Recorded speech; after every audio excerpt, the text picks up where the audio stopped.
ഇന്നത്തെ നമ്മുടെ റെസിപ്പി എന്നെ സംബന്ധിച്ച് ഒരു നൊസ്റ്റാൾജിക് ഐറ്റം കൂടിയാണ് കേട്ടോ.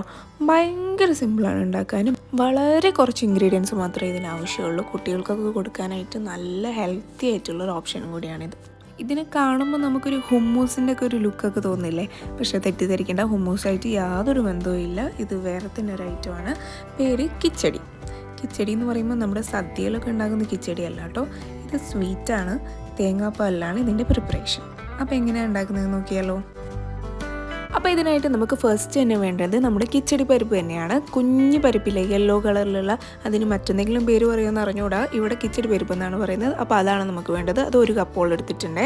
ഇനി നമുക്ക് നേരത്തെ പറഞ്ഞ പോലെ തന്നെ തേങ്ങാപ്പാലിലാണ് നമ്മളിത് വേവിച്ചെടുക്കാനും ഇതിൻ്റെ കംപ്ലീറ്റ് പ്രിപ്പറേഷനും തേങ്ങാപ്പാലിലാണ്. അപ്പോൾ തേങ്ങാപ്പാൽ നമുക്ക് എടുത്തു വയ്ക്കണം. 1-ാം പാലും 2-ാം പാലും 3-ാം പാലും എടുത്തു വയ്ക്കാം. ഇനി ഫസ്റ്റ് ആയിട്ട് തന്നെ നമ്മുടെ പരിപ്പ് നമുക്ക് വേവിച്ചെടുക്കണം. അതിനുവേണ്ടി ഒരു കുക്കറിലേക്ക് പരിപ്പിട്ട ശേഷം 3-ാം പാലെടുത്തിട്ട് അതിലേക്ക് ഒഴിച്ചു കൊടുക്കുക.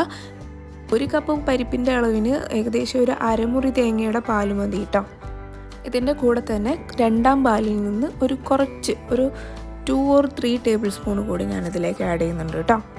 ഇനി നമുക്ക് വേണ്ടത് ഇതിലേക്ക് ഒരു നുള്ളു ഉപ്പും പിന്നെ ഒരു 2 ഏലക്കായ അതിൻ്റെ ഉള്ളിലുള്ള കുരുവൊക്കെ നന്നായിട്ട് പൊടിച്ചിട്ട് ഇതിലേക്ക് ആഡ് ചെയ്ത് കൊടുക്കുക. ഇനി കുക്കർ മൂടി വെച്ചിട്ട് 1 വിസിൽ വരുന്നവരെ വെയിറ്റ് ചെയ്യാം.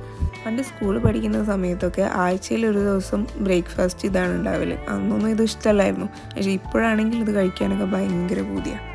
അതാണ് ഞാൻ തുടക്കത്തിൽ പറഞ്ഞത്, ഇത് എനിക്കൊരു നൊസ്റ്റാൾജിക് റെസിപ്പിയാണ്.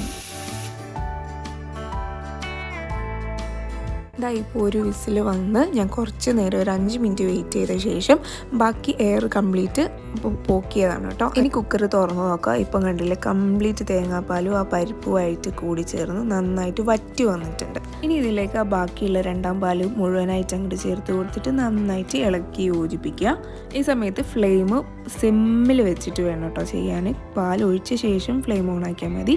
എന്നിട്ട് വളരെ സിമ്മിൽ വെച്ച ശേഷം പതുക്കെ ഇളക്കി കൊടുക്കുക. നമ്മുടെ പരിപ്പ് വല്ലാതെ അങ്ങോട്ട് ജ്യൂസ് പോലെ ആയി പോകരുത്. ചെറുതായിട്ട് ഇങ്ങനെ കടിക്കുന്ന ലെവലിൽ നിൽക്കണം. ഇത് സിമ്മിൽ വെക്കാൻ പറഞ്ഞതിന് മറ്റൊരു കാര്യം കൂടി ഉണ്ട്. ഫ്ലെയിം കൂട്ടി വെച്ചാൽ ഒന്നാമത് ഇത് അടുക്കി പിടിക്കും. 2-ാമത്തെ കാര്യം എന്ന് പറഞ്ഞാൽ ഇത് തിളയ്ക്കുന്ന സമയത്ത് നമ്മുടെ കയ്യിലോട്ടൊക്കെ തെറിക്കാനും പൊള്ളാനും ഒക്കെയുള്ള ചാൻസ് കൂടുതലാണ്. ഇനി ഇപ്പം നമുക്കിതിലോട്ട് ആവശ്യത്തിനുള്ള മധുരം ചേർത്ത് കൊടുക്കണം. ഞാനിവിടെ ഒരു 2 ടേബിൾ സ്പൂൺ പഞ്ചസാരയെ ചേർക്കുന്നുള്ളൂ. മധുരം ഓവർ ചേർക്കണ്ട കേട്ടോ. കാരണം ഭയങ്കരമായിട്ട് മധുരം ഉണ്ടായാൽ നമുക്ക് പെട്ടെന്ന് മടുപ്പ് വരും. അപ്പോൾ ലൈറ്റായിട്ടുള്ള മധുരം മാത്രമേ ഞാനിപ്പോൾ ഇവിടെ ആഡ് ചെയ്ത് കൊടുക്കുന്നുള്ളൂ. ഇനി നമ്മുടെ കിച്ചടി നന്നായിട്ട് തിളച്ച് തുടങ്ങിയിട്ടുണ്ട്. ഈ സമയത്ത് നമുക്ക് നമ്മുടെ 1-ാം പാല് കുറച്ച് ചേർത്ത് കൊടുക്കാം. 1-ാം പാല് ശരിക്കും പറഞ്ഞിട്ടുണ്ടെങ്കിൽ അത് മുഴുവനൊന്നും ആവശ്യം വന്നിട്ടില്ല. നമുക്ക് വല്ലാതെ അങ്ങോട്ട് പായസം പോലെ ആക്കാൻ പറ്റില്ല. ഇത് കുറച്ചൊരു തിക്കായിട്ടുള്ളൊരു കൺസിസ്റ്റൻസിയിലാണ് എടുക്കേണ്ടത്. നമുക്ക് വേണമെങ്കിൽ 1-ാം പാല് കുറച്ച് കൂടുതൽ ആഡ് ചെയ്യണമെങ്കിൽ 2-ാം പാലിൻ്റെ അളവോ അല്ലെങ്കിൽ 3-ാം പാലിൻ്റെ അളവോ കുറച്ചാലും 1-ാം പാല് നമുക്ക് കംപ്ലീറ്റ് ആയിട്ട് ആഡ് ചെയ്യാൻ പറ്റും. ഇനി നമ്മുടെ കിച്ചടി റെഡി ആയി കഴിഞ്ഞു. ഇനി നമുക്ക് ഇതൊരു പ്ലേറ്റിലോട്ട് സെർവ് ചെയ്ത ശേഷം ഇതെങ്ങനെ കഴിക്കേണ്ടതെന്ന് വെച്ചിട്ടുണ്ടെങ്കിൽ ഇതിൻ്റെ മേലേക്ക് നല്ല നെയ്യ്, അതായത് നമ്മുടെ RKG ഒക്കെ ഇല്ലേ, 1 സ്പൂണ് ഈ ചൂടുള്ള കിച്ചടിയുടെ മേലെ വെച്ച് കൊടുക്കാം. അപ്പോൾ ആ കിച്ചടിയുടെ ചൂടിൽ തന്നെ ഗീ പെട്ടെന്ന് മെൽറ്റായിട്ട് കിട്ടും. എന്നിട്ട് ആ ഗീയോട് കൂടിയിട്ട് വേണം ഇത് കോരിയിട്ട് കഴിക്കാൻ. അതാണ് അതിൻ്റെ രീതി. തീർച്ചയായിട്ടും എല്ലാവരും ഇത് ഒരിക്കലെങ്കിലും ട്രൈ ആക്കി നോക്കണം കേട്ടോ. ഭയങ്കര സിമ്പിളാണ് ഉണ്ടാക്കാൻ. പക്ഷേ കുട്ടികൾക്കൊക്കെ ആണെങ്കിലും ശരി, മുതിർന്നൊക്കെ ആയാലും നല്ല ടേസ്റ്റിയോടെ നല്ല ഹെൽത്തി ആയിട്ട് കഴിക്കാൻ പറ്റിയ നല്ലൊരു റെസിപ്പിയാണ്. അപ്പോൾ വീഡിയോ ഇഷ്ടപ്പെട്ടിട്ടുണ്ടെങ്കിൽ സബ്സ്ക്രൈബ് ചെയ്യാനും ലൈക്ക് ചെയ്യാനും മറക്കരുത് കേട്ടോ. നിങ്ങളുടെ സപ്പോർട്ട് ഉണ്ടെങ്കിൽ മാത്രമേ നമുക്ക് കൂടുതൽ വീഡിയോസ് ചെയ്യാനുള്ളൊരു ഇൻട്രസ്റ്റ് ഉണ്ടാവുള്ളൂ. അപ്പോൾ ഓക്കെ, മറ്റൊരു നല്ല വീഡിയോ ആയിട്ട് വീണ്ടും കാണാം. ബൈ.